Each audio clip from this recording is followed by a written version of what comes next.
ဘုရားဘာသာဝင်သူတော်စင်တွေအားလုံးနိဗ္ဗာန်ဆိုတာကိုပန်းနိုင်ထားကြတယ်ဘာပဲလုပ်လို့ဥတည်ချက်ကနိဗ္ဗာန်ပစ္စယောဟောတုဆိုပြီးတော့နိဗ္ဗာန်ရဲ့အကြောင်းထောက်ပံ့ဖြစ်ပါစေလို့နိဗ္ဗာန်ကိုဥတည်ချက်ထားပြီးတော့ကုသိုလ်ကောင်းမှုတွေပြုလုပ်ကြဟောအဲ့ဒါလို့မိမိတို့လိုလားတောင်းတတဲ့နိဗ္ဗာန်ချမ်းသာအဲ့ဒီနိဗ္ဗာန်ချမ်းသာကိုရောက်နိုင်တဲ့လမ်းကြောင်းကတော့ဝိပဿနာကျင့်စဉ်တနည်းအားဖြင့်ပြောမယ်ဆိုရင်သမထဝိပဿနာဒီကျင့်စဉ်နှစ်ရပ်ကိုကျင့်ကြံကြိုးကုပ်အားထုတ်ပြီးတော့ဝိပဿနာလမ်းကြောင်းကနေပြီးတော့မက်လို့ဆိုတဲ့နိဗ္ဗာန်ကိုအာရုံပြုနိုင်တဲ့စိတ်တစ်မျိုးကိုအတိညာဏ်တစ်မျိုးကိုရရှိပြီးတော့နိဗ္ဗာန်ရဲ့သဘာဝကိုသိရှိနားလည်လို့တဏှာကပါလာတဲ့မိမိတို့ရဲ့တဏ္ဍာမှာလွန်မိုးကြီးစိုးထားတဲ့လောဘတွေဒေါသတွေမောဟတွေစတဲ့ခိလေသာတွေကုန်ဆုံးနိုင်မှာဖြစ်တယ်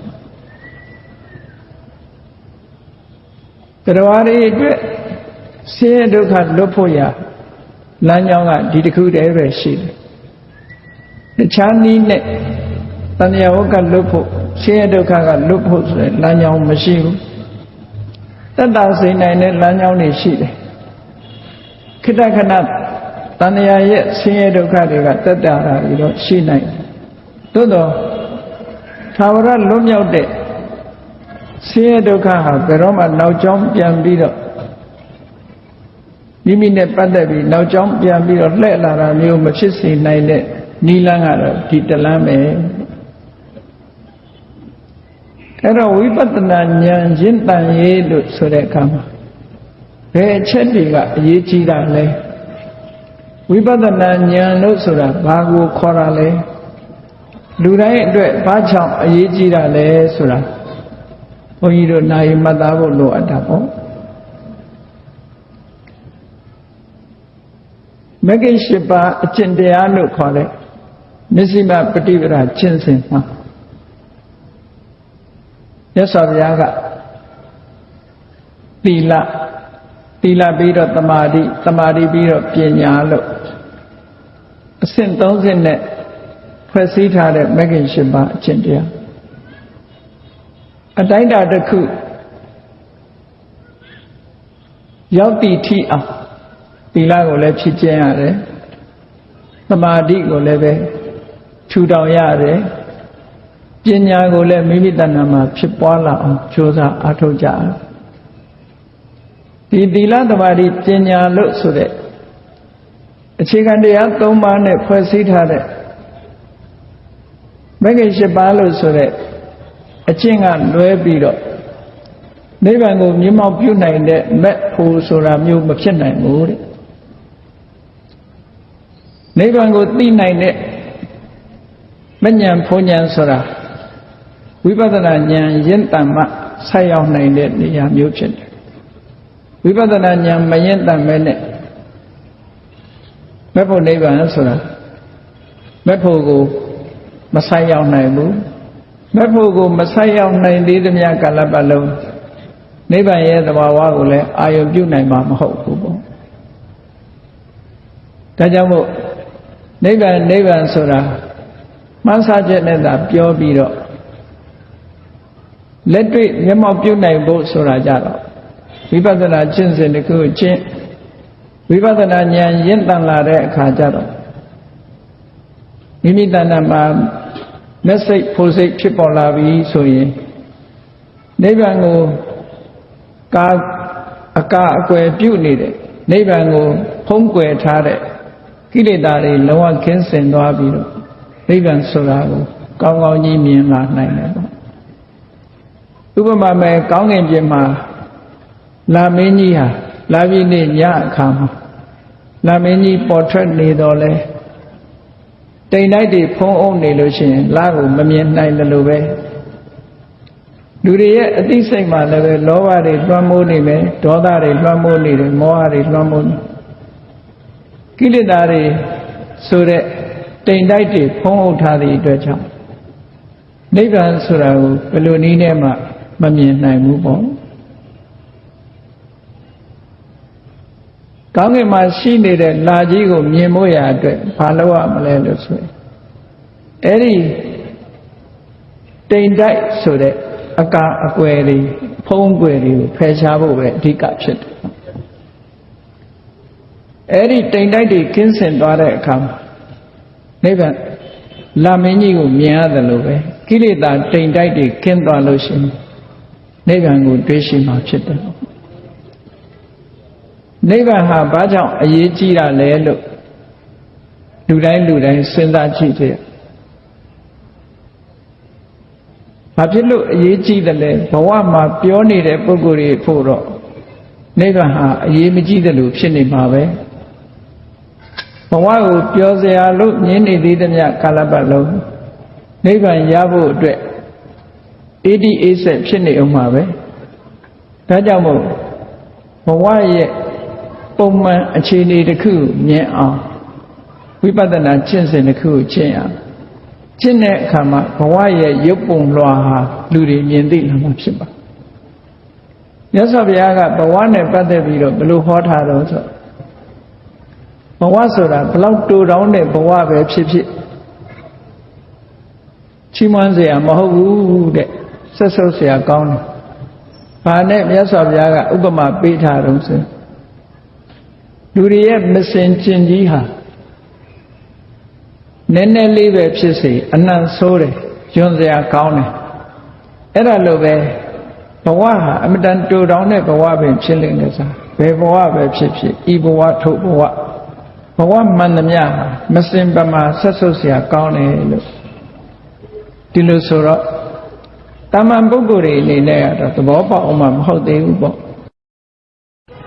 သဘောပေါက်တော့အောင်ဘဝရဲ့အပြည့်အနာစာလေးကိုစဉ်းစားပြီးတော့ကြည့်တတ်ဖို့ဒီနေရာမှာ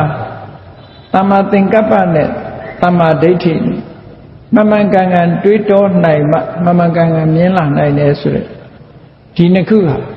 ကြီးမားတဲ့စွမ်းအားကိုပေးနိုင်တယ်ဒါကြောင့်ဘဝအကြောင်းကိုဆင်ញင်စဉ်းစားတဲ့အခါမှာဘုရားလောင်းတွေကဘလို့ဆင်ញင်စဉ်းစားတော့ဆိုကိစ္ဆံဝတ္တာယံလောကောအာပန္နောဇာယတိစေဝဇီယတိသစဝတိသဥပပိစ္စတိသဒါဘုရားလောင်းနေတွေးပုံလေးပေါ့တရားရည်လေးဆိုတဲ့တတ္တလောကကြီးတစ်ခုလုံးဟာအတုံးကိုဒုက္ခရောက်နေကြတယ်လို့ဒီလိုမြင်နေဘာဖြစ်လို့ဒုက္ခရောက်နေသလဲဆိုရင်ဘဝတစ်ခုရလာလို့ရှိရင်တဖြည်းဖြည်းအိုမင်းလာတယ်ဒုက္ခတွေနဲ့ကြုံရတယ်နောက်ဆုံးသေရတယ်သေပြီးတော့တခါပြန်မွေးရပြန်တယ်မွေးပြီးရင်တခါပြန်ပြီးတော့အိုရမယ်နာရမယ်နာပြီးရင်သေမယ်သေပြီးရင်ပြန်မွေးအောင်မယ်ဆိုတော့ဘလောက်စိတ်ပြည့်စရာကောင်းတဲ့အခြေအနေကြီးလေကိုကျင့်တတ်တဲ့ဘဝလေးမှာအချိန်ကြာမြင့်စွာပြောင်းလဲခြင်းမရှိဘဲနဲ့ထာဝရနေလို့ရတဲ့ဘဝဆိုတာရှိကိုမရှိတချို့ဘာသာတွေကတော့ကောင်းကင်ဘုံရောက်လို့ရှိရင်တော့နေသထာဝရလို့ယူဆကြဒါလူတွေကတည်းယူဆတာမဟုတ်ဘူးမြတ်စွာဘုရားသခင်ကိုရောမြတ်ဗြဟ္မပြည်ကြွသွားတော့ဘဂဗြဟ္မာကြီးကဘုရားကိုကြိုဆိုတယ်ကြိုဆိုပြီးတော့ဗြဟ္မပြည်ဟာနေသထာဝရဘုံမှာလို့ဒီလိုပြောတော့မြတ်စွာဘုရားကဘဂဗြဟ္မာကြီးဟာအဝိဇ္ဇာတွေလွှမ်းဖုံးထားလို့အမှန်မသိပဲနဲ့ပြောနေတာသူ့ရဲ့တက်တန်းဟာဘယ်လောက်ပဲရှိတယ်ဘယ်အခါကျရင်ဒီဘဝဆွန့်လွတ်ရမယ်ဆိုတာကိုမြတ်စွာဘုရားကထောက်ပြသူသိနိုင်လောက်တဲ့အတိုင်းအတာတစ်ခုတွေကိုမြတ်စွာဘုရားဟောပြောမှနောက်ဆုံးမှာဘဝဆိုတာဘယ်ဘဝမှမတည်မြဲဘူးအတူအရှိလောက်ပဲကွာဘုန်းကြီးတို့တွေရဲ့မျက်စိအောက်မှာကြည့်ပေါ့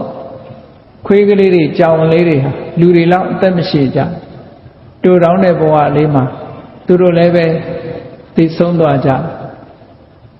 သူတို့နဲ့စာလို့ရှိရင်လူဘဝကတက်တန်းရှည်တယ်အနှစ်50 60 80 80 90နေကြရတော့အကြာကြီးလို့ထင်ကြသို့တော့ဇ တုမာရီတာဝရိန္ဒာစတဲ့နတ်ပြည်ကနတ်တွေကကြည့်လိုက်မယ်ဆိုရင်လူတွေရဲ့အသက်ဟာ10မိနစ်လောက်ပဲရှိတာလို့ဟောဟိုအထက်နတ်ပြည်တွေကကြည့်မယ်ဆိုရင်လူတွေရဲ့အသက်ဟာမိနစ်ပိုင်းလောက်ပဲရှိတာလို့ဆိုလူတွေဟာသိအသက်တူတာပဲလို့ဒီလိုမြင်အစင်းစင်မြင်သွားတာအဲ့ဒီနတ်တွေတဲ့တက်တန်းရှိတဲ့မြမာတွေကြည့်ပြန်တော့အေးတတ္တလောကကြီးတစ်ခုလုံးဟာအခုပဲမွေးလာအခုပဲတည်သွားကြပြန်ပြီအခုပဲပျောက်သွားပြန်ပြီနော်ချင်းကလေးတွေကိုမျက်စိအောင်မှဖြစ်လာပြီခဏလေးနေပျောက်သွားကြအဲ့ဒါလို့တက်တန်းရှိတဲ့တရားတွေကနေကြည့်လိုက်တဲ့အခါတက်တန်းတူတဲ့တရားတွေဟာအလုံးကိုလင်းမြန်စွာသိဆုံးပြီးတော့နေကြအလုံးကြောက်ကြလိုက်တယ်မာလာပါရီနတ်သားရဲ့ဝတ္ထုထဲမှာမာလပါရီနတ်သမီးတယောက်ဟာသူတို့နတ်သားကိုပန်းဆင်ပေးဖို့ရအတွက်နတ်သမီး900ကတစ်ပင်အောက်ကနေပြီးတော့အပေါ်ကခြွေချလာတဲ့ပန်းတွေကိုပန်းကုန်းညတစ်ပင်မော်တက်ပြီးတော့နတ်သမီးတွေကပန်းဆွတ်ကြပန်းခူးကြတကယ်ကတော့ဒါအပျော်လောက်တာပါနတ်ဆိုတာကုသိုလ်ကံရဲ့အကျိုးကိုခံစားရတဲ့ဘုံဘဝမျိုးမှနေတဲ့တရားဖြစ်သည့်အတွက်ကြောင့်စိတ်ညွတ်လိုက်တာနဲ့သူတို့လက်ထက်ပန်းနေရောက်လာနိုင်တယ်သို့တော့လူစိတ်နတ်စိတ်ဆိုတာတရားရရဲ့စိတ်ဆိုတာကိုယ်တိုင်လောက်ရမှခြေတတ်တာဖြစ်လို့တချို့လည်းရှိတယ်လေသမင်းကျဲဟင်းကျဲအိမ်မှာလှုပ်တဲ့လူရှိတယ်ကိုယ်တိုင်ဝင်ချက်ပြီးစားရမှခြေတတ်တဲ့လူမျိုးရှိသေးတာအဲ့ဒါလိုပဲနတ်သမီးတွေဟာတစ်ပင်မော်တက်ပြီးတော့သူကိုယ်တိုင်ပန်းခူးခြင်းတယ်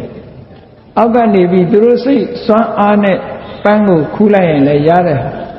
ဒါပေမဲ့လို့ကိုယ်တိုင်တက်ပြီးတော့ခူးခြင်းခူးလို့အပေါ်မှာတက်ပြီးပန်းခူးနေတဲ့အချိန်နတ်သမီးတယောက်ဟာကုသကံကုံနာနဲ့တပြိုင်နက်မိတော့ကလေးငြိမ်းသွားသလိုသူဟာပျောက်သွားတယ်ရုတ်တရက်ပျောက်ကွယ်သွားတယ်ဒုပြေရောက်လာတယ်ရောက်ချင်းသူကဇာတိတ္တရလို့ဆိုတဲ့ဘဝကိုအမှတ်ရတဲ့အသိဉာဏ်မျိုးဖြစ်လာတဲ့အခါသူလာခဲ့တဲ့ဘဝကိုပြန်ကြည့်တော့သူ့အပေါင်းဖော်တွေကအလုံးဟာနတ်သမီးတွေသူနဲ့ပန်းခုပေါ်ပန်းခုဘက်တွေပန်းခုနေတော့မယ်ရှိတယ်ဆိုတာသူမြင်တယ်မြင်သည့်အတွက်ကြောင့်အဲ့ဒီနတ်ပြည်ကိုပြန်သွားခြင်းနဲ့သို့တော့ဘဝချားလို့ပြန်သွားလို့မရဘူးရနိုင်တဲ့နိလန်းကိုသူကြိုးစားတယ်ကုသိုလ်ကောင်းမှုတွေလုပ်တယ်လှုပ်တိုင်းအဲ့ဒီနတ်ပြည်မှာပြန်ပြီးဒီအတိုင်းဝိုင်းနဲ့ဖြစ်ဖို့ဆုတောင်းတယ်ဒီလိုနဲ့လူဘဝမှာသူအောင်ကြပြီးတော့သာသမီတွေထွန်းကားလို့အိုမင်းသည့်တိုင်အောင်လူပြည်မှာတော့သူကနေသွားရသူ့ကိုအလုံးကယဟန်တော်တွေကသိနေကြတယ်အဘယ်တော့ဖြစ်သူ့ရဲ့နတ်သားစီပြန်ဖြစ်ဖို့ဆုတောင်းတာကိုကြည့်ပြီးသူ့ကိုပฏิပူဇိကာလို့မိမိရဲ့အမျိုးသားနတ်သားကိုပူဇော်နေတဲ့အမျိုးသမီးတယောက်ရဲ့လို့နာမည်ပေးထားကြတယ်ပေါ့အဲ့တော့လူပြည်မှာအိမ်တော်ရသားကြလို့အသက်အရွယ်ကြီးလို့အိုမင်းပြီးတော့သေသွားတယ်သူ့ရဲ့ဆန္ဒအတိုင်းပဲသူလုပ်တဲ့ကုသိုလ်ကောင်းမှုရဲ့စွမ်းအားကြောင့်သူကနတ်ပြည်ပြုတ်ခနဲ့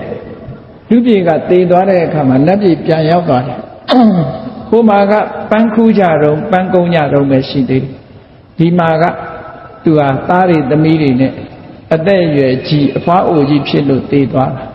ဟိုမှာပန်းကုန်းလို့မပြီးသေးဘူးတဲ့ဟိုရောက်တဲ့အခါကျတော့အမတ်မထင်ပျောက်သွားပြီးတော့ခုပေါ်လာတာကိုမြင်တဲ့အခါဘယ်သွားတာတော့လို့ဝိုင်းမေးကြတော့သူကသေသွားတဲ့အကြောင်းလူပြည်ရောက်ပြီးတော့အခုဆူတောင်းပြီးတော့ကုသိုလ်ကောင်းမှုတွေလုပ်လို့ဒီပြန်ရောက်လာတဲ့အကြောင်းအဲ့ဒီအကြောင်းပြောတဲ့အခါမှာအားလုံးကနတ်တွေဟာတန်တော်ဖြစ်တယ်လူတွေရဲ့အသက်ဟာဒီလောက်ထိအောင်တိုးသလားလို့အဲ့လောက်တိုးတဲ့အသက်ရှိတဲ့လူတွေဟာပျော်နိုင်ကြရလားလဲမေးတော့ပျော်တာပေါ့မတေရမှာလို့မအိုရမှာလို့လူတွေဟာနော်12ရာသီပွဲသဘင်တွေကျင်းပပြီးတော့မအိုတော့မဲ့ပုံမသေးမဲ့ပုံလူတွေဟာပြောနေကြတာတဲ့ဟုတ်တာပေါ့လူတွေရင်ပြောတာမဟုတ်ဘူး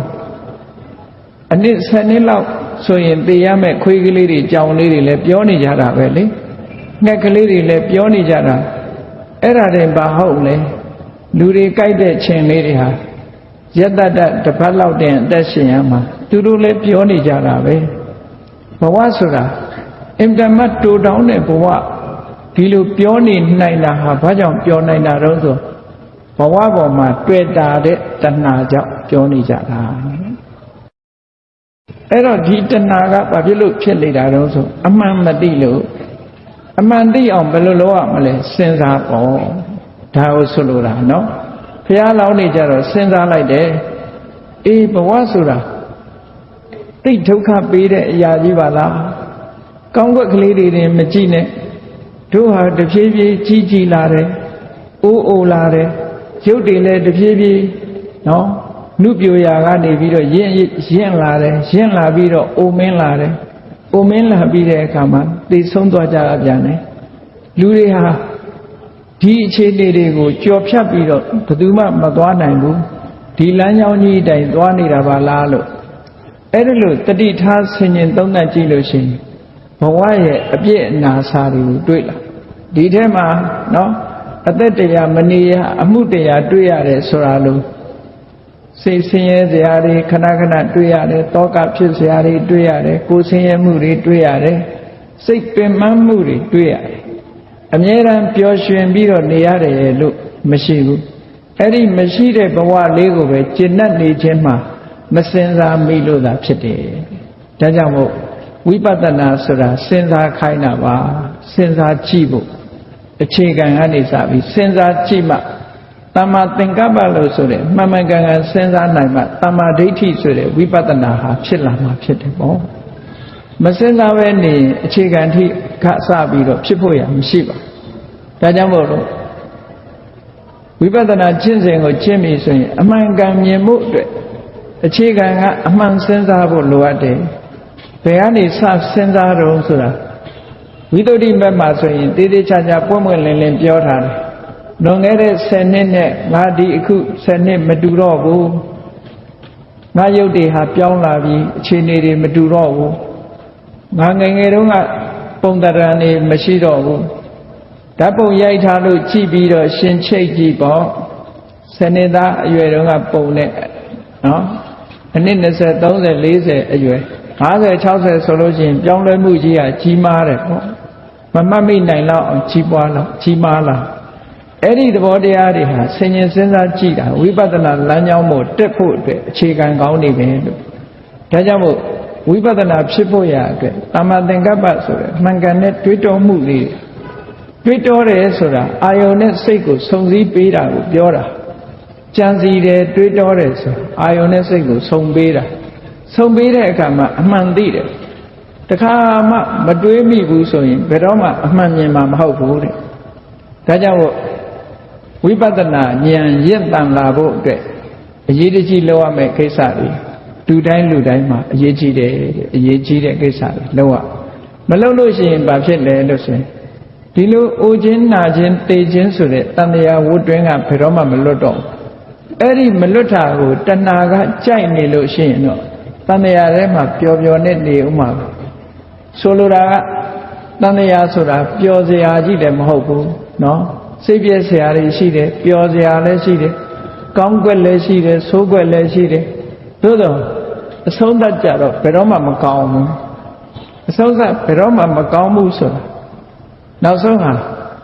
မတည်ခြင်းမဲနဲ့တည်သွားရမအိုခြင်းမဲနဲ့အိုသွားရမနာခြင်းမဲနဲ့နာသွား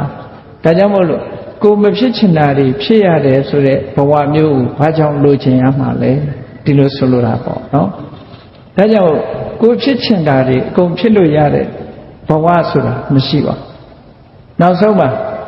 ကိုရင်မဆိုင်ခြင်းနဲ့အိုခြင်းနဲ့နာခြင်းနဲ့တေခြင်းနဲ့နောက်ဆုံးမှာဘယ်တရားပဲဖြစ်ဖြစ်ရင်ဆိုင်ပြီးတော့နောက်ဆုံးလက်မြောက်အရှုံးပေးသွားကြ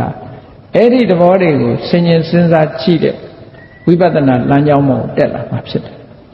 အဲ့တော့ဒီနေရာမှာသမထနဲ့ဝိပဿနာဆိုတာလေးကိုကွဲပြားအောင်ကြည့်တတ်ဖို့လိုတယ်ပေါ့သမထနဲ့ဝိပဿနာဘာကွဲလဲလို့မေးလို့ရှိရင်အာယုံချင်းမတူဘူးလို့ဒီလိုမှတ်ရအာယုံချင်းမတူ ထွက်လေဝင်လေရှုတာချင်းပဲသမထရှုပုံကတစ်မျိုးဝိပဿနာရှုပုံကတစ်မျိုးဒါအနည်းဆုံးအာယုံတစ်ခုကိုကြည့်အာယုံပေါ်မှာဖြစ်တဲ့စိတ်ချင်းဟာအာယုံကကွဲပြားသည့်အတွက်ကြောင့်ဖြစ်ပေါ်လာတဲ့စိတ်ချင်းလည်းမတူဘူးလို့ဆိုလို့သမထကျင့်စဉ်ဆိုဒီမှာထွက်လေဝင်လေပေါ်မှာသမထလုပ်တယ်ဆိုတာပါလေလို့ဆိုရင်မိမိအသက်ရှူသွင်းလိုက်တဲ့အချိန်နဲ့ရှိုက်ထုတ်လိုက်တဲ့အချိန်လေကလေးဟာနှာသီးပြားမှာထိသွားအဲ့ဒီထိသွားတဲ့နေရာလေးကိုအာယုံစိုက်ပြီးတော့တတိနဲ့ရှူတယ်တတိနဲ့ရှိုက်တယ်အဲ့ဒီကဒီအာယုံကလွဲလို့တခြားကိုလေလေးထိသွားတယ်ဆိုတဲ့အာယုံကလွဲလို့တခြားကိုမရောက်အောင်စိတ်ကိုထိန်းကျောင်းပြီးတော့ထွက်လေဝင်လေဆိုတဲ့အာယုံနမိတ်ကလေးပေါ်မှာပဲအခြေခံထားတာဟာသမထလို့ခေါ်တယ်အဲ့ဒီသမထကဘာဖြစ်လဲဒီထွက်လေဝင်လေလေးပေါ်မှာအာယုံစိတ်ထားတဲ့အခါမှာထွက်လေဝင်လေလေးရဲ့မူလအနေထားတစ်ခုကနေပြီးတော့ထူးခြားတဲ့အနေထားတစ်ခုလို့ဆိုတဲ့နမိတ်ဆိုတာပေါ်လာတတ်တယ်အာယုံနမိတ်ဆိုတာတမာတိလေးရလာလို့ရှင်အာယုံနမိတ်ပေါ်လာတယ်မိဂိုရံလေးထွက်လာသလိုလိုအလင်းရောင်လေးထွက်လာသလိုလိုဘောလုံးလေးဟာနှာသီးကွမှာလဲနေသလိုလိုအမှုလေးတွေဖြစ်ပေါ်လာအဲ့ဒီပေါ်မှာဆက်လက်ပြီးစိတ်ကိုတည်ငြိမ်အောင်ထားပြီးဒီစိတ်နဲ့ဒီအာယုံနဲ့မကွာအောင်တင်ပေးနေတဲ့ဝိတက်ကြံစီတယ်လို့ခေါ်တွေးတောတယ်လို့ခေါ်ဒီအာယုံလေးနဲ့စိတ်ကိုအာယုံလေးပေါ်မှာတင်ပေးနေတာကိုဝိတက်လို့ခေါ်တယ်အဲ့ဒီဝိတက်ကိုစိတ်နဲ့အာယုံနဲ့ကွဲမသွားအောင်ထိမ့်ပေးတာကဝိสารဒီအာယုံလေးပေါ်မှာစိတ်ထဲကျဉ်တ်နေတာကပီတိဒီအာယုံလေးနဲ့မပြတ်ထိတွေ့နေတာစိတ်ထဲမှာချမ်းသာနေတာကဒုက္ခစိတ်လေးဟာဒီပေါ်မှာတည်ငြိမ်ပြီးတော့သွားတာကဧကဂတသမာဓိလို့ဒီငါးခုကဟန်ချက်ညီညီနဲ့သူ့အလုပ်ကိုသူလုပ်သွားပြီဆိုရင်ဒါပထမဇန်လို့ခေါ်တာအဲ့လိုအာယုံတစ်ခုပေါ်မှာနမိတ်ပေါ်မှာဒီလိုစိတ်ဟာတည်ငြိမ်မှုရသွားတယ်ဆိုတဲ့အနေအထားမျိုးဟာဒါသမထကျင့်စဉ်လို့ခေါ်တယ်ဟောဥပ္ပစာရသမာဓိဆိုတာဇံမရခင်ရှေ့ပိုင်းမှာတည်ငြိမ်မှုအပ္ပနာသမာဓိဆိုတာဇံအာယုံဇံအဆင့်ထိအောင်စိတ်ဟာတည်ငြိမ်မှုလုံးဝရသွားတဲ့အနေအထားထဲ့သွင်းထားသလိုငြိမ်သွားတာဆိုလိုတာကမြေကြီးထဲမှာငုတ်ဆိုင်လိုက်သလိုငြိမ်ကျသွားတာမျိုးကြတော့အပ္ပနာသမာဓိစိတ်ကိုထဲ့သွင်းထားလိုက်သလိုပြောင်းလဲမှုမရှိဘဲနဲ့တည်ငြိမ်သွားတဲ့သဘောအဲ့ဒီလိုဥပ္ပစာရသမာဓိအပ္ပနာသမာဓိလို့ဆိုတဲ့ဒီသမာဓိတွေဖြစ်ပွားလာတဲ့အခါဒီသမာဓိတွေရလာပြီဆိုလို့ရှိရင်ဒါသမထကျင့်စဉ်ကျင့်တယ်သမထသမာဓိလို့ခေါ်တယ်အာယုံကဘာတော့ဆိုရင်ထွက်လေဝင်လေလို့ခေါ်တယ်ပညတ်ဆိုတဲ့အာယုံပေါ်မှာအခြေစိုက်တာဝိပဿနာကြတော့အဲ့ဒါလို့မဟုတ်ဘူး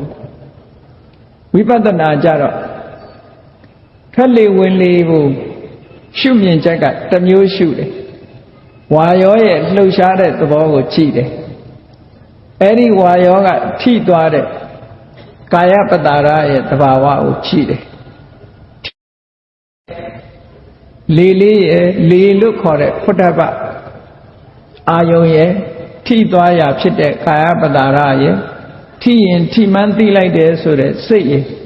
ဟောဒီသုံးခုကိုမှတ်သားပြီးတော့ဒီသုံးခုကိုပိုင်ပိုင်နိုင်နိုင်ရှုလိုက်တိုင်းရှိုက်လိုက်တိုင်းသုံးမျိုးမြင်းမြင်ပြီးတော့သိသွားတဲ့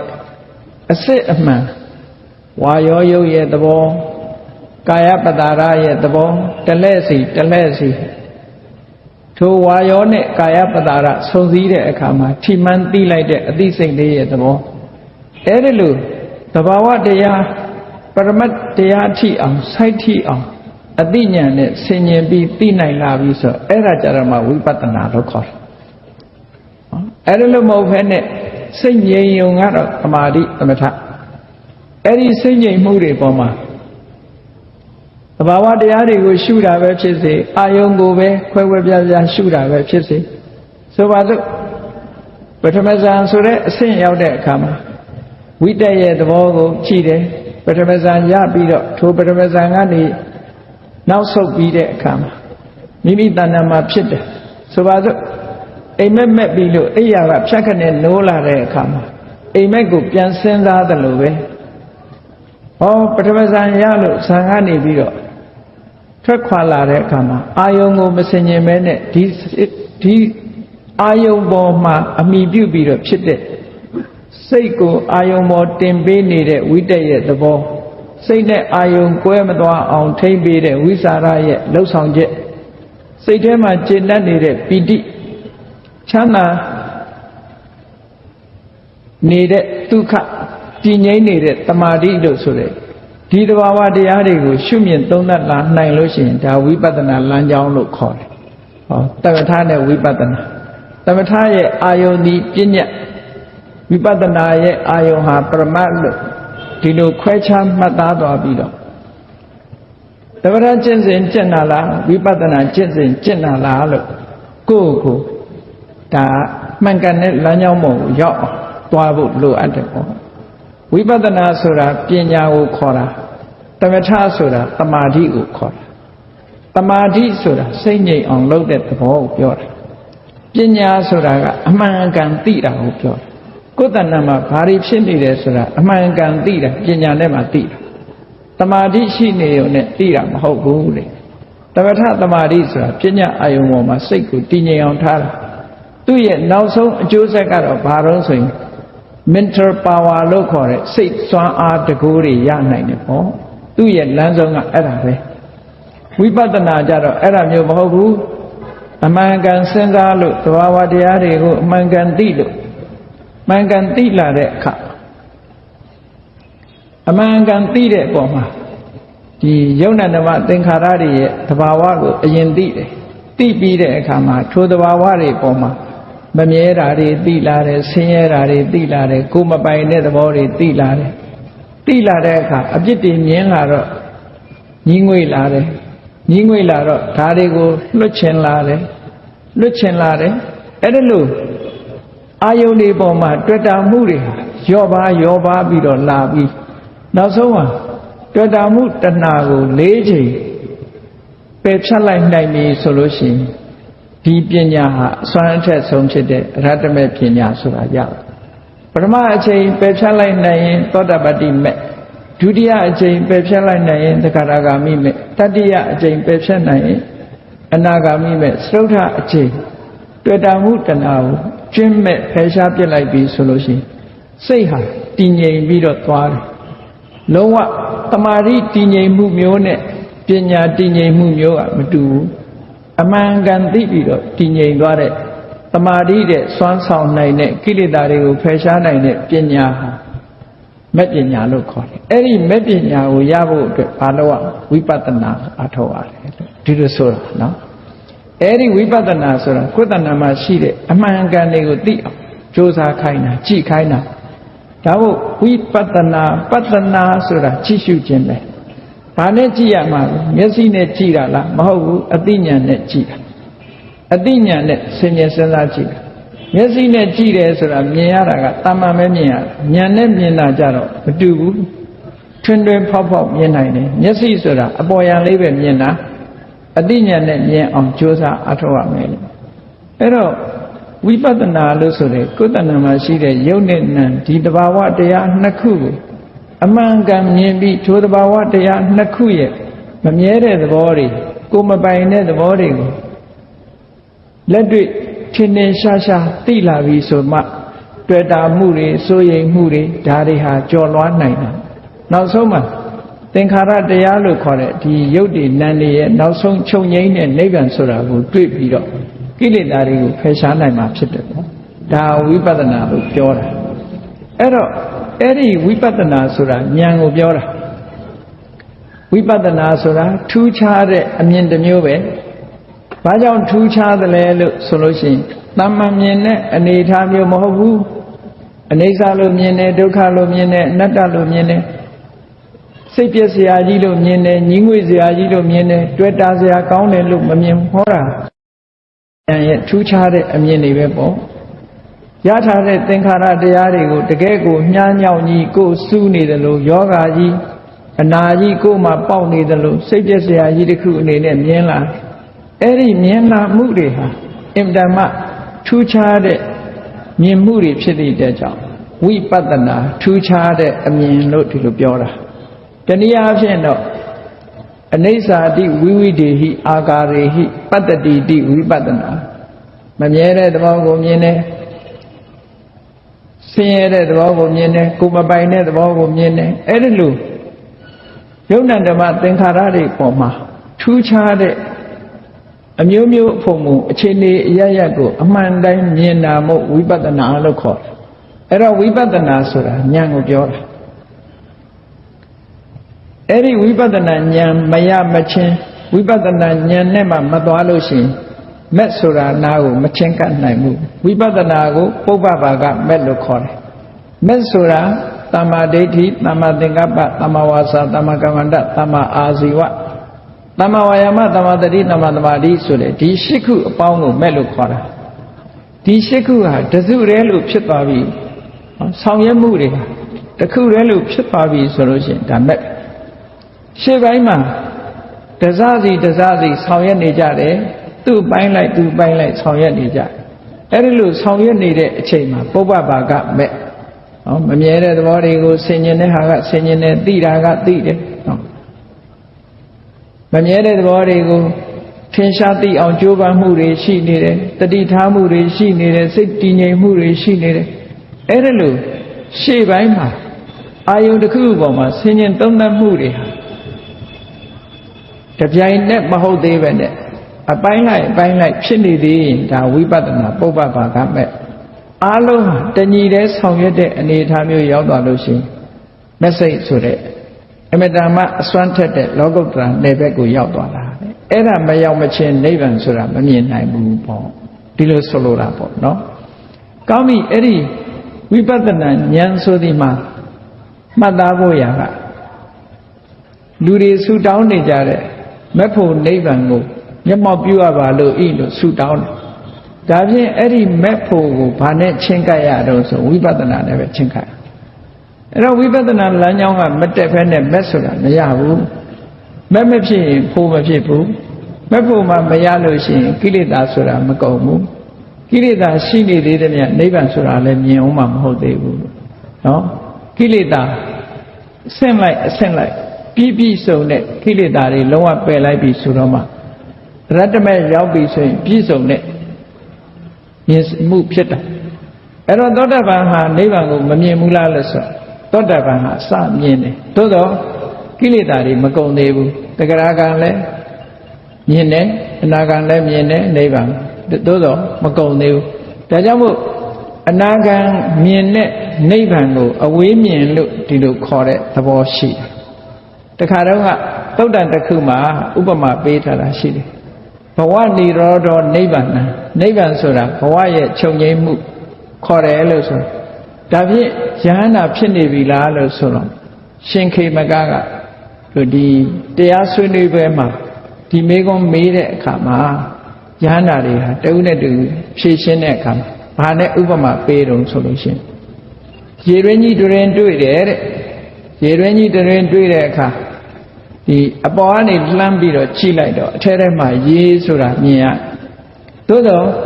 အဲ့ဒီရေကိုခတ်ယူသုံးဆောင်နိုင်ခြင်းမရှိဘူးခက်လန်းလန်းကမြင်ရအနာဂံပုဂ္ဂိုလ်ကဘဝချုပ်ငြိမ်းတာနိဗ္ဗာန်လို့မြင်တယ်ဆိုတာအဲ့ဒီလိုမြင်တဲ့သဘောတဲ့ယဟန္တာဖြစ်သွားပြီဆိုလို့ရှိရင်အဲ့ဒီရေကိုလက်တွေ့ခတ်ပြီးတော့သုံးတယ်ချိုးတယ်တောက်တယ်ဖြစ်တယ်ပေါ့ဒီလိုဆိုလိုတာပေါ့နော်အဲ့တော့ဒီစကားကိုထောက်မယ်ဆိုလို့ရှိရင်ယဟန္တာဖြစ်ပြီးဆိုမှနိဗ္ဗာန်အញ្ချပัญจလုံးဝပြည့်ပြည့်စုံစုံမြင်တယ်လို့ဒီလိုပြောရသောတာပန်ဖြစ်ပြီဆိုရင်ဓတ္တနသောတာပတ္တိမဲ့ကိုဓတ္တနလို့ခေါ်တော့နိဗ္ဗာန်ကိုစမြင်တာမှန်တယ်မြင်ရပြီနိဗ္ဗာန်ကိုသို့တော့နိဗ္ဗာန်ကိုမရောက်သေးဘူးလို့ဆိုရမယ်အတိတ်ပဲမျိုးယန္တာဖြစ်ပြီဆိုတဲ့အခါကျတော့မှခေါဏကအလုံးကိလေသာတွေကုန်ဆုံးသွားပြီနိဗ္ဗာန်ဆိုတာလုံးဝမျက်မှောက်ပြုတဲ့အနေအထားမျိုးပါဖက်ပေါ့အမြဲဆုံးအဆင့်လို့ဒီလိုဆိုတာဒါကြောင့်မို့လို့မက်ဖို့ကိုရကြတယ်ဆိုလို့ရှိရင်ဝိပဿနာဉာဏ်ကျင့်စဉ်မှတပါးတခြားမက်ဖို့ရနိုင်တာမရှိဘူးတဲ့ဒါကြောင့်မို့ဝိပဿနာဉာဏ်ရင့်တန်ဖို့အတွက်ဘာတွေလုပ်ရမလဲလူတိုင်းဟာတခုမလုပ်ဖဲနဲ့သူ့ဟာသူတော့ရင့်တန်တာမှမဟုတ်ဘူး သူ့ဘာသူတော့ဖြစ်မလာဘူးဘာမှဖြစ်မလာဘူးဆိုတာရှိတယ်လေသမင်းစားတာတောင်မှပဲဥပမာပဲကိုယ့်ဘာကိုချက်စားရမယ်ဆိုရင်ချက်ရမှာပဲဆိုင်ဝယ်စားမယ်ဆိုလည်းသွားဝယ်ရမှာပဲလေဘာမှမလုပ်ရင်တော့မရနိုင်ဘူးပေါ့ဒါကြောင့်မို့လို့ဝိပဿနာဉာဏ်ရင့်တန်လာစေနိုင်တဲ့အကြောင်းတရားတွေကဘာတွေလဲမြတ်စွာဘုရားကအကြောင်း၈မျိုးဟောထားတာရှိတယ်ပေါ့ဒီသုတ်တံအင်္ဂုတ္တရနိကေပညာသုတ်ဆိုတာပညာဆိုတာကိုအဲ့ဒီသုတ်တံမှာမြတ်စွာဘုရားကဝိပဿနာဆိုတဲ့နာမည်နဲ့မဟောဘဲနဲ့ပညာဆိုတဲ့နာမည်နဲ့ဟောထားတာရှိတယ်အဲ့ဒီမှာမြတ်စွာဘုရားဟောထားပုံကဘာတုံးလို့ဆိုရင်အဋ္ဌိမေဘိက္ခဝေဟေတုအဋ္ဌပစ္စယအာဓိဗြဟ္မစရိယကာယပညာယဝိပဿနာကိုအာဓိဗြဟ္မစရိယကပညာလို့ဒီလိုနာမည်ပေးထားမက္ခဗြဟ္မစရိယလို့ဆိုတဲ့မတရားရဲ့အစရှေ့ပိုင်းကလောက်ရမယ့်ဟာလို့ပြောတာနော်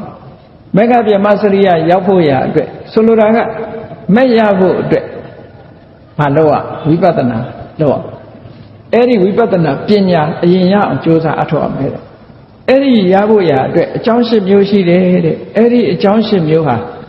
မရသေးရင်လည်းဝိပဿနာဉာဏ်ကိုရစေမယ်ရပြီးရင်လည်းရင့်တန်လာစေမယ်ဟောဒီနှစ်ခုမရသေးရင်ရအောင်စွမ်းဆောင်ပေးလိုက်မယ်ရပြီးလို့ရှိရင်ရင့်တန်တိုးပွားလာအောင်လုပ်ပေးနိုင်တယ်အကြောင်း၈မျိုးဆိုရင်မြတ်စွာဘုရားဒီလိုခေါ်ထားအဲ့ဒီ၈မျိုးကဘာတွေလုံးလို့ဆိုအကျဉ်းချုပ်အနှစ်ချုပ်ပြောရမယ်ဆိုလို့ရှိရင်သူကအရေးကြီးဆုံးကအကူအညီလူတွေဟာလမ်းလျှောက်တယ်ဆိုတာတမန်လမ်းခရီးလျှောက်ရင်တောင်မှစီကမေးရသေးတယ်လေနော်လမ်းမသိဘူးဆိုရင်မှားမှာပေါ့မရောက်ဘူးတဲ့နေရာနိဗ္ဗာန်ဆိုတာဘယ်တော့မှမရောက်ဘူးတာလေဘယ်တော့မှမရောက်ဘူးပဲနဲ့ရမ်းသွားလို့ပဲရောက်မလဲအဲ့တော့အရေးကြီးဆုံးကဘာတော့မှန်မှန်ကန်ကန်လမ်းပြနိုင်တဲ့ဆရာသို့မဟုတ်မိတ်ဆွေကောင်းအဲ့ဒီမိတ်ဆွေကောင်းပေါ်မှာတလေးတစားအလေးထားရမယ်မိတ်ဆွေကောင်းတစ်ခုရဲ့အကူအညီကိုရယူရမယ်ဟောဝိပဿနာဉာဏ်ရဖို့ရအတွက်ဆိုလိုတာကကမ္မထံပြတတ်တဲ့ကမ္မထံဆရာကောင်းကောင်းရှာရမယ်လို့သူတို့ပြောတာနော်ကမ္မထံဆရာအမှားသွားရှာလို့ရှိရင်လေဝိပဿနာမဟုတ်တာကိုဝိပဿနာလို့ပြောခြင်းပြောမယ်နော်သမထကိုဝိပဿနာလို့ပြောခြင်းပြောမယ်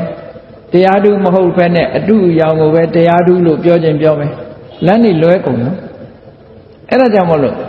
အမှန်အကန်သိတဲ့ဆရာသမားမျိုးကိုအမိပြုပြီးတော့နေဖို့လိုအပ်တယ်ဆရာကောင်းရှိဖို့လိုတယ်လို့ဒီလိုပြောတယ်ဆရာကောင်းဆိုတာအမှန်တမ်းအရေးကြီးတာရှင်သာရိပုတ္တရာဘလောက်ဉာဏ်ကြီးကြီးဆရာကောင်းမတွေ့သေးတဲ့အတွက်ကြောင့်လမ်းမဖြောင့်ဘူးလေအတ္တစီထံကနေနိလန်းရမှသူကသောတာပန်ဖြစ်သွားတာကိုဆရာကောင်းဟာအမှန်တမ်းအရေးကြီးတယ်ပေါ့ဒါကြောင့်မို့လို့မရသေးတဲ့ဝိပဿနာဉာဏ်ရဖို့ရှားပြီးသားဝိပဿနာဉာဏ်တွေတိုးတက်လာဖို့ရင့်တန်လာဖို့ဘာလိုအပ်လဲဆရာကောင်းလိုအပ်တယ်အဲ့ဒီဆရာကောင်းကိုအမိပြုပြီးတော့သူစီကနိနာနေတရားခံပြီးတော့နေပါတဲ့ဒါတစ်ခုအကြောင်းတစ်ခုနော်နောက်တစ်ခုကဘာလဲလို့ဆိုလို့ရှိရင်ဆရာအမိပြုပြီးနေရုံနဲ့မဟုတ်ဘူးဘာလို့အချိန်ခါအားလျော်စွာ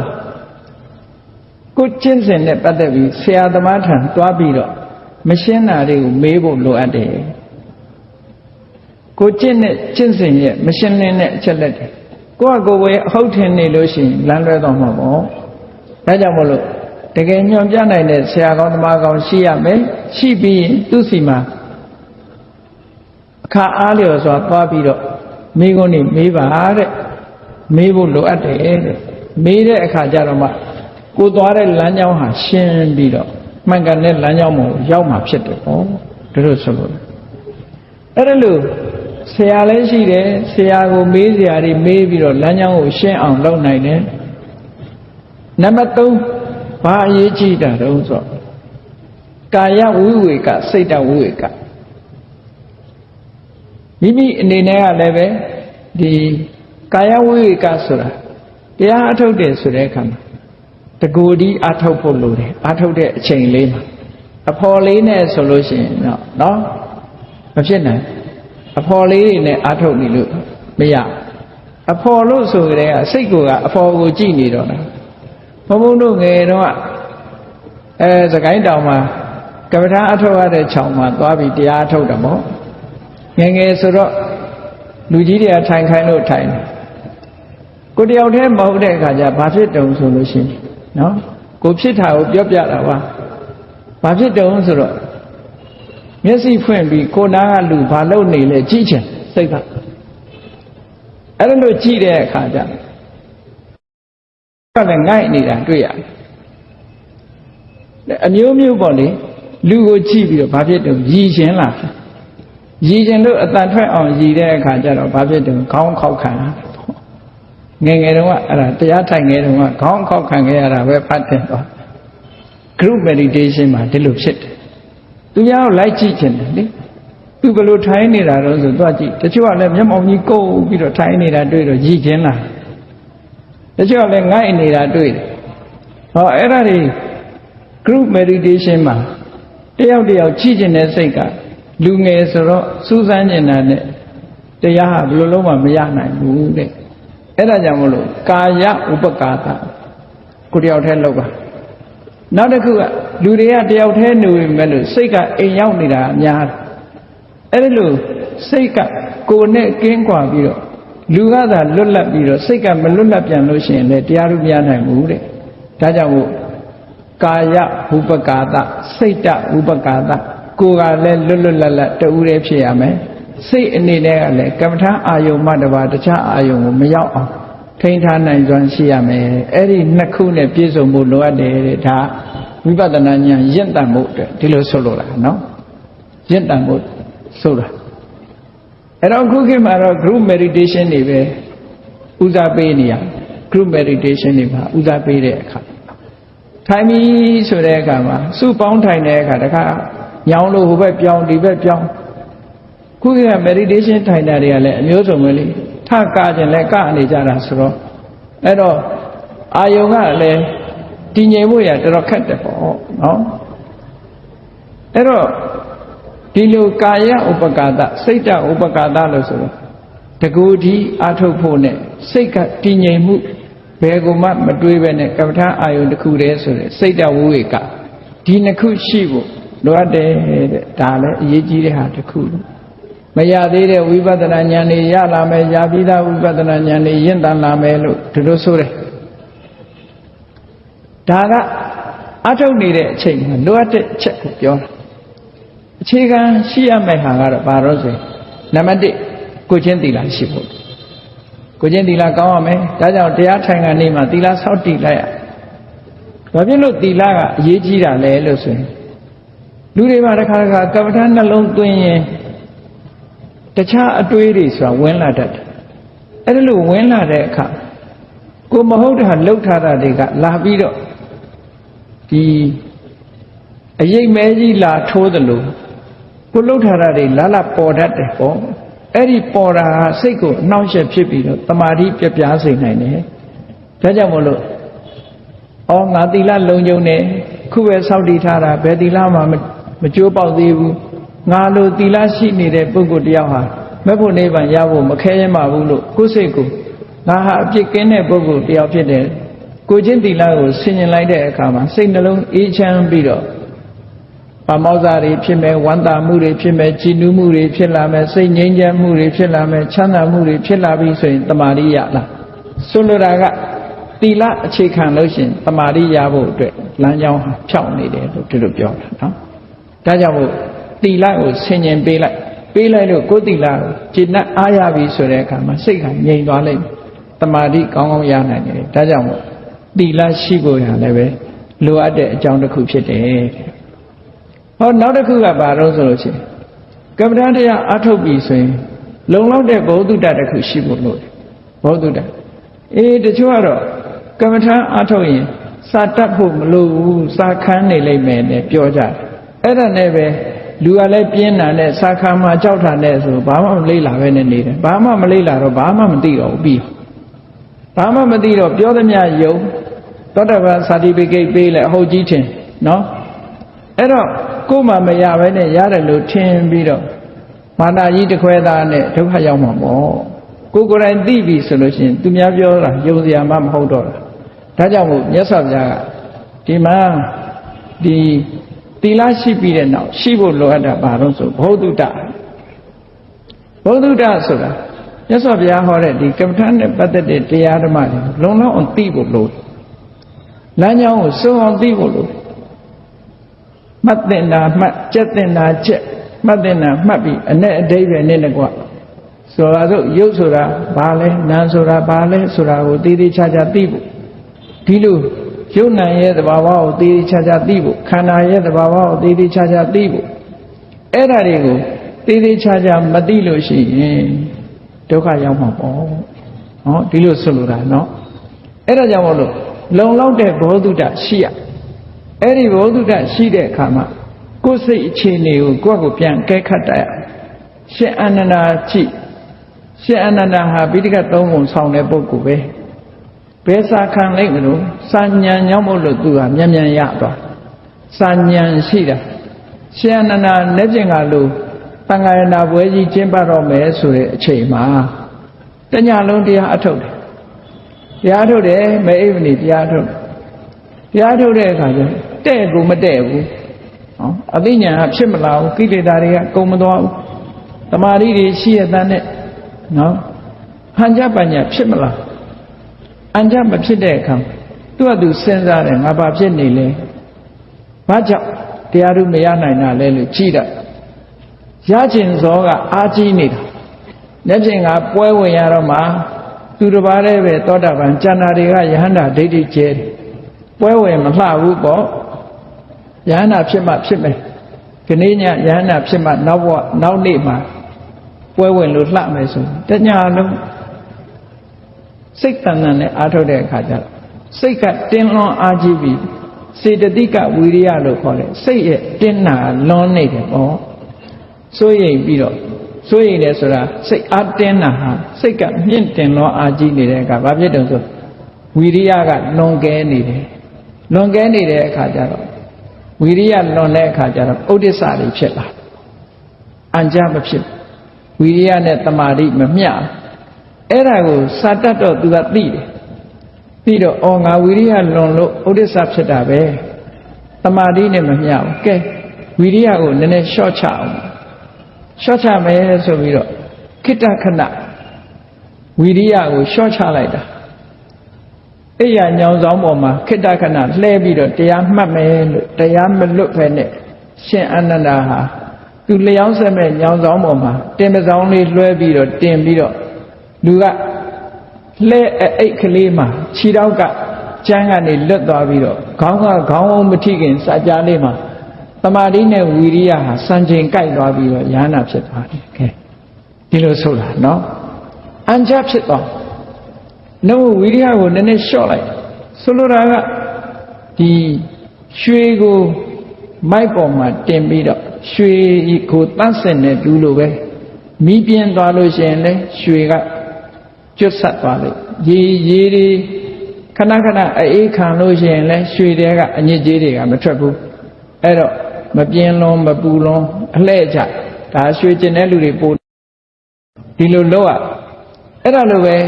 စိတ်ထဲကကိလေသာတွေကိုချွတ်တဲ့အခါမှာဝီရိယတွေနင်းကများလို့လည်းမရဘူး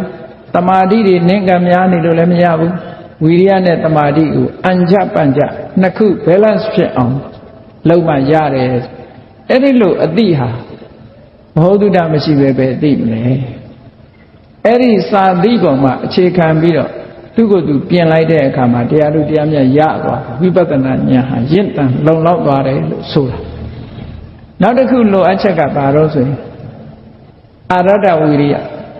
အကုသိုလ်တွေဖယ်ထုတ်ဖို့ကြိုးစားရမယ်ကုသိုလ်တရားတွေပြည့်စုံလောက်အောင်ကြိုးစားမှုဆိုဒီမှာစေတသိကဝီရိယကာယိကဝီရိယလို့နှစ်ခုရှိကိုယ်ရဲ့ကြိုးပမ်းအထောက်မှုစိတ်ဓာတ်ရဲ့အတင်းမှု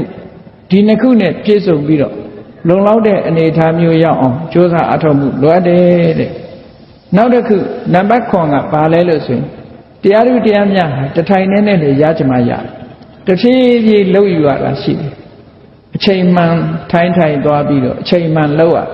အဲ့ဒါလို့လှုပ်တဲ့အခါဒီယမယံခါ ကိုအပေါင်းအသင်းနေနဲ့စုံတတ်ကြတရားအထုတ်ဖို့တရားအထုတ်ဖက်နဲ့စုံတယ်တခါတလေဆရာသမားနဲ့စုံတဲ့အခါမှာကမ္မထမ်းလက်လွတ်စကားမျိုးတွေကိုမပြောရဘူးတဲ့ပြောလိုက်လို့ရှိရင်ဘာဖြစ်တယ်ဆိုလို့ရှိရင်တမာရီတွေဟာပြက်ပြားသွားနိုင်တယ်ပေါ့စကားမျိုးမျိုးတွေရှောက်မပြောရဘူးတဲ့ noble silent လို့ခေါ်တယ်ဟောဒီ noble silent ဆိုတာဝစီဘိတ်တရားကျင့်ခိုင်းတာပြောတာမဟုတ်ဘူးဝစီဘိတ်နဲ့ noble silent ကတခြားစီအဲ့တော့စကားမပြောရဘူးဆိုတဲ့လူတယောက်ဟာဘာဖြစ်တာလဲကိုယ်ပါးစပ်ကိုချုပ်ထားသလိုဖြစ်ပြီးတော့ခံရခက်နေတတ်သေးတယ်အဲ့ဒီလိုမပြောဘဲနဲ့ကျင့်တဲ့အကျင့်မျိုးကိုမူကပ္ပတအကျင့်လို့မြတ်စွာဘုရားရှုတ်ချပြောသင့်ရင်ပြောမယ်မပြောသင့်မယ်နဲ့မပြောနဲ့ဒါလို့ဆိုလို့တယ်နော်စကားကိုမပြောဘူးဆိုပြီးတော့ပါးစပ်ပိတ်ထားတဲ့အကျင့်ဟာကောင်းတဲ့အကျင့်မဟုတ်ဘူးသူအဲ့ဒါကိုမြတ်စွာဘုရားကဘယ်လိုခေါ်တော့ဆိုမူကပ္ပတအကျင့်မူခဆိုတာဆွန့်အနေတဲ့ပုဂ္ဂိုလ်တယောက်ဟာစကားမပြောတတ်ဘူးမူခနော်စကားမပြောတတ်တဲ့လူဝတ္တဆိုတာအကျင့်အဲ့ဒီမူခဝတ္တအကျင့်ကိုမကျင့်ရဘူးလို့ယဟန်တွေကိုဒီလိုဟောတာ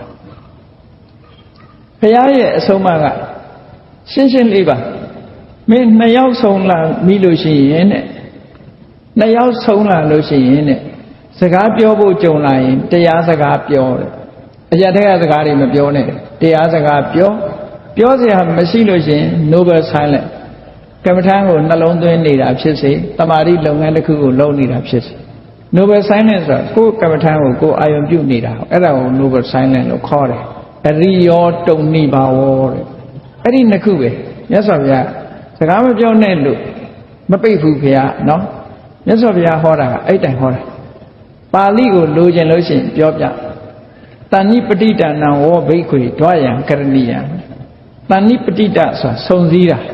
နှစ်ယောက်စုံပြီးလို့ရှိရင်ဒွါယံကရဏီယံနှစ်ခုပဲလုံးတဲ့ဘာလဲဓမ္မိကထာဝါတရားစကားပြောခြင်းပြောတရားစကားပြောဆိုတာဒီပြင်စကားတော့မပြောနဲ့လို့ပြောတာပဲဟောစကားလုံးဝမပြောနဲ့လို့ပြောတာမဟုတ်ဘူးတရားစကားပြောအဲ့ဒါလို့မပြောဘူးဆိုလို့ရှိရင်အရိယောဝါတုံနိဘာဝအရိယဆိုတာမြင့်မြတ်တဲ့စိတ်ငြိမ်မှုမြင့်မြတ်တဲ့တိတ်ဆိတ်စွာနေထိုင်မှု noble silent အဲ့ဒါကအားလဲလို့ဆိုရင်ဇံဝင်စားနေတာပဲဖြစ်စေတမာရိကျင့်စဉ်တစ်ခုကျင့်နေတာပဲဖြစ်စေကိုယ်နှလုံးသွင်းနေကြကမ္မထာတစ်ခုကိုအားထုတ်နေတာပဲဖြစ်စေဒီလိုဆိုလို့ဒါမြတ်စွာဘုရားဟောတဲ့အတိုင်းပဲเนาะဒီလိုမှတ်သားရအောင်အဲ့ဒါကြောင့်မို့လို့ဒီမှာဝိပဿနာဉာဏ်ရင့်တတ်မှုအတွက်ထွေရလေးပါးစကားမပြောနဲ့တဲ့ထွေရလေးပါးစကားတွေမပြောနဲ့တဲ့ဘာလုံးဝမတော့ဆိုလို့ရှိရင်တရားစကားကိုယ်ကဟောနိုင်ရင်ဟောကိုမဟောထားရင်သူများဟောခိုင်းပြီးနားထောင်ထွေရလေးပါးစကားတော့မပြောနဲ့ကိုကဟောထားရင်ကိုဟောကိုမဟောရင်သူများဟောတာကိုနားထောင်အဲ့ဒီနှစ်ခုမှမလုပ်ဘူးဆိုလို့ရှိရင်ကိုယ်ကမ္မထာလေးကိုနှလုံးသွင်းပြီးထိုင်းနေတဲ့ဒီလိုဆိုလို့တယ်နော်ဒါမြတ်စွာဘုရားဟောတဲ့ကျင့်စဉ်ပဲအဲ့ဒီလိုဆိုလို့တယ်အဲ့ဒီလိုဆိုရင်ဝိပဿနာဉာဏ်ဟာရင့်တန်လာမှာပဲဖြစ်တယ်နောက်ဆုံးကအကြောင်းတစ်ခုကဘာလို့ဆိုရင်ခန္ဓာ၅ပါးယုံ nant တရားတွေရဲ့ဟောရုပ်ရဲ့သဘာဝကိုဆင်ញင်တယ်ရုပ်မှန်သမျှကိုကိုယ်အသိဉာဏ်နဲ့မှရလာအောင်သိသိတယ်ဆိုတာရုပ်ကိုပိုင်ပိုင်နိုင်နိုင်သိအောင်လုပ်တယ်ရုပ်ဆိုတာဒါပဲဟောရုပ်ဆိုတာဒါပဲဒီတဲ့အပိုမရှိဘူးနာမ်ဆိုတာဒါပဲဒီတဲ့အပိုမရှိဘူးဒီရုပ်ဟာဘာကြောင့်ဖြစ်တယ်ဆိုတဲ့အကြောင်းတရားကိုသိတယ်ဘာကြောင့်ချုပ်ငြိမ်းတယ်ဆိုတဲ့အကြောင်းတရားကိုသိတယ်ဝေဒနာသင်ညာသင်္ခါရဝိညာဉ်တို့ရဲ့သဘောတွေကိုပိုင်ပိုင်နိုင်နိုင်သိအောင်ကြိုးစားရမယ်အဲ့ဒီဝေဒနာဟာဘာကြောင့်ဖြစ်တယ်သင်ညာဘာကြောင့်ဖြစ်တယ်သင်္ခါရဘာကြောင့်ဖြစ်တယ်ဝိညာဏဘာကြောင့်ဖြစ်တယ်ဆိုတဲ့သမုဒိယအကြောင်းကိုလည်းပဲသိတယ်ဘာကြောင့်ချုပ်ငြိမ်းတယ်ဆိုတဲ့အကြောင်းတရားကိုလည်းသိတယ်အဲ့ဒီဥပါဒณะခန္ဓာ၅ပါးတဏှာဒိဋ္ဌိနဲ့ဆွဲလန်းစေဟာအာယုံဖြစ်တဲ့ဥပါဒณะခန္ဓာ၅ပါးအပေါ်မှာဥပါဒณะခန္ဓာ၅ပါးဆိုတာကိုလည်းသိတယ်တစ်ခုစီဘာကြောင့်ဖြစ်တယ်ဆိုတာကိုလည်းသိတယ်ဘာကြောင့်ချုပ်ငြိမ်းတယ်ဆိုတာကိုလည်းသိတယ်သမုဒယနဲ့အထင်ကမအဲ့ဒီနှစ်ခုဝိပဿနာဉာဏ်ရင့်တန်ထွားကြိုင်းလာအောင်အဲ့ဒါကတော့တိုက်ရိုက်ဖြစ်စေတတ်တဲ့အကြောင်းတစ်ခုပဲလို့ဒီလိုမှတ်သားရမှာပေါ့နော်အဲ့ဒါလို့ အလုံးပေါင်းလိုက်တဲ့အခါကျတော့ဝိပဿနာဉာဏ်ရင့်တန်ဖို့ရအတွက်6ခုတဲ့နံပါတ်1ကဆရာသမားကောင်းကောင်းကိုအမိပြုပြီးတော့နေပါနံပါတ်2ကအဲ့ဒီဆရာသမားထံကမ္မထံတရားနဲ့ပတ်သက်ပြီးမရှင်းလင်းတာတွေကိုမေးမြန်းဆွေးနွေးပါနော်တင့်လျော်တဲ့အချိန်မှာမေးမြန်းဆွေးနွေးပါနံပါတ်3ကတကူဒီနဲ့စိတ်ကတည်ငြိမ်စွာကာယဝိဝေကစိတ်တဝိဝေကဖြစ်အောင်နေပါနော်ဒီလိုဆိုလို့ရတယ်နောက်ပြီးတော့နံပါတ်4ကကိုချင်းသီလနဲ့ပြည့်စုံအောင်လုပ်ပါနံပါတ်5ကကိုချင်းနဲ့ပတ်သက်ပြီးတော့ဘ ਹੁ တုတရှိအောင်စီဘူးအထောက်ထားပါဟောစတတ်အောင်ကြိုးစားထားပါဒီကိုလုပ်တဲ့လုပ်ငန်းနဲ့ပတ်သက်ပြီးသိအောင်လုပ်ထားဒါပဲကိစ္စမဆိုဒီလိုပဲလေမန်နေဂျာလုပ်တယ်ဆိုရင်မန်နေဂျာလုပ်တဲ့လုပ်ငန်းကျွမ်းကျင်ရမှာပေါ့အကောင့်တင်လုပ်ရင်လည်းအကောင့်တင်ကျွမ်းကျင်ရမှာပေါ့မကျွမ်းကျင်လို့ပဲဖြစ်မလဲအဲ့ဒါတော့တိုက်ရဒီလိုဆိုလို့ဘ ਹੁ တုတရှိအောင်စီဘူးပါနောက်နံပါတ်6ကကြိုးစားအထောက်မှုရှိပါကြိုးစားပါမပြင်းမကြိုးစားပါနံပါတ်9ကနော်နှစ်ယောက်ဆုံပြီးလို့ရှိရင်တရားစကားရင်လည်းပြောမပြောလို့ရှိရင်တိတ်လိုပဲဆိုင်နဲ့ကိုယ်ကမ္မထံကိုအထောက်နေပါနှလုံးသွင်းနေပါဒါနံပါတ်9နံပါတ်10ကျတော့မိမိဝိပဿနာဉာဏ်ရဲ့အာယုဖြစ်တဲ့ဥပါဒဏ်နဲ့ခန္ဓာ၅ပါးရဲ့သဘောတဘာဝတွေဖြစ်ကြောင်းတရားချုပ်ကြောင်းတရားကစပိုင်ပိုင်နဲ့သိအောင်ကြိုးစားပါအဲ့ဒီအင်္ဂါ၈ချက်နဲ့ညီအောင်ကျင့်ကြံကြိုးကုပ်အထောက်နိုင်မယ်ဆိုလို့ရှိရင်ဝိပဿနာဉာဏ်ဟာရင့်တန်လာမှာဖြစ်ပါတယ်လို့မြတ်စွာဘုရားဒီသုတ္တံမှာဒီလိုဟောတာဖြစ်ပါတယ်ဒါကြောင့်တရားချစ်ခင်သူတော်စင်ပြိဿပေါင်းတို့မိမိတို့အလိုရှိတဲ့မေတ္တရားဖို့တရားနိဗ္ဗာန်ဆိုတာကိုမျက်မှောက်ပြုကျင်တယ်ဆိုလို့ရှိရင်သွားရမယ့်လမ်းကြောင်းကတော့ဒီတလမ်းနဲ့ပဲရှိပါတယ်ဒီတလမ်းနဲ့အောင်မြင်လျှောက်လန်းသွားမယ်ဆိုရင်တန်တရားရဲ့ဝဆင်းရဲတန်တရားဝဆင်းရဲရဲ့ဒုက္ခတွေဖြစ်တဲ့အိုခြင်းနာခြင်းသိခြင်းဆိုတာတွေကနိဗ္ဗာန်ချမ်းသာကိုမျက်မှောက်ပြုကြမှာဖြစ်တယ်လို့ကိုယ်စီသဘောကျပြီးဘုရားမြတ်စွာဟောတဲ့အကြောင်းတရားတွေမိမိတဏ္ဍာမှာရရှိအောင်ကြိုးစားအားထုတ်နိုင်ကြပါစေကုန်သတည်း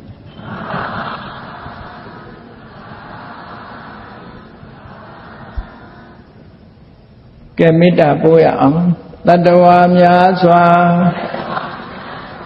ဘေးရန်กว่าချမ်းသာကြပါစေတတ္တဝါများစွာဘေးရန်กว่าချမ်းသာကြပါစေ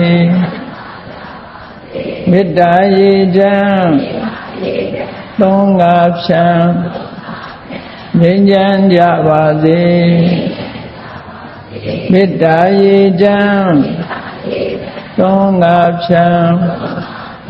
ငြိမ်းချမ်းကြပါစေသက်စေချမ်းသာစိတ်ချမ်းသာတို့ရဆန္ဒပြည့်ပါစေသက်စေချမ်းသာစိတ်ချမ်းသာတို့ရဆန္ဒပြည့်ပါစေဓမ္မောတရံပိဝိတဝါနဝိသာတဗ္ဗေတမုဟတံအာစရမရာတိတိဘာဝနိဗ္ဗာနံယန္တုတာရောဓမ္မောတရံလောဘဒေါသမောဟစိတ်တောက်ကင်းပြောင်းကြည်အေးတရားစေကိုပိဝိတဝါဝန္တာရှင်းပြတောက်ကြရနာကြရကုန်သောကြောင့်ဝိသတဗေပူဇာမျက်နှောက်ကိလေသာအစိတ်အတောက်ဟူသမျှတို့သည်သမုဝတ္တပိဉ္ချဘက်တွင်ရေမတင်တကဲ့သို့ကင်းစင်လွင်ပြောင်းပေမရောက်အောင်ပယ်ဖြောက်အပ်ကုန်သည်ဟွန်တုစင်စစ်မသွေဖြစ်ကြပါစေကုန်သတည်းအာစရမရံအိုခြင်းလဲကွာနာခြင်းလဲကင်းသေးခြင်းလဲရှင်းထသောတိတိဘဝကိလေသာဟုဘုခသိင်ကင်းခြင်းရာအစစ်ဖြစ်ပေထသောနိဗ္ဗာန်ဟုကိုအေးမြတော်သို့ဘာရောတရားချစ်ခင်စိတ်ကောင်းဝိညာသူတော်စင်များတို့သည်ယန္တုပါရမီအစဉ်စဉ်မြင့်နေမြင့်၍မလင့်ပုံသည်ဆက်ရောက်တော်မူကြပါစေကုန်သတည်း